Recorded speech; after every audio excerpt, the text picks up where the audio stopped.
सदर ट्रंप और सदर पुतिन के दरमियान इख्तिताम हफ्ता एशिया पैसिफिक सरबराह कॉन्फ्रेंस के मौका पर गैर रस्मी मुलाकात हुई। हफ्ते के रोज एक प्रेस कॉन्फ्रेंस के दौरान सदर ट्रंप ने कहा कि उन्हें अमरीकी हसास इदारों की रिपोर्ट्स पर यकीन है जिनमें कहा गया है कि रूस ने अमरीका के सदारती इंतखाबात पर असरअंदाज होने की कोशिश की थी। उन्होंने ये भी कहा कि अब वक्त आ गया है कि ज्यादा अहम मामलात की जानिब बढ़ा जाए। मैं ये महसूस करता हूँ कि रूस के साथ हर वक्त लड़ाई झगड़े की बजाय दोस्ताना ताल्लुकात हमारे लिए और पूरी दुनिया के लिए एक असासा है, न कि बोझ। उन्होंने कहा कि उनके पेशरो बराक ओबामा और वजीर खारजा हिलरी क्लिंटन अमरीका रूस ताल्लुकात को रीसेट करना चाहते थे, मगर वो कामयाब ना हो सके। अमरीकी इंतजामिया इस बात का इयादा कर रही है कि सदर ट्रंप आलमी नौयत के मामलात पर रूस के ताउन के ख़्वाह हैं।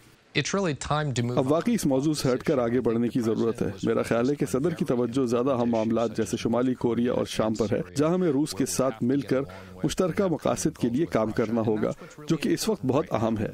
ताहम CIA के साबिक डायरेक्टर जॉन ब्रैनन और नेशनल इंटेलिजेंस के साबिक डायरेक्टर जेम्स क्लैपर ने इतवार के रोज CNN को बताया कि रूसी और चीनी रहनुमा बड़ी खुश उसलूबी से सदर ट्रंप पर असरअंदाज हो रहे हैं और ये फर्ज कर लेना कि रूस दुनिया के बेहतरीन मुफादात के लिए काम कर रहा है अमरीकी सिक्योरिटी के लिए खतरनाक साबित हो सकता है।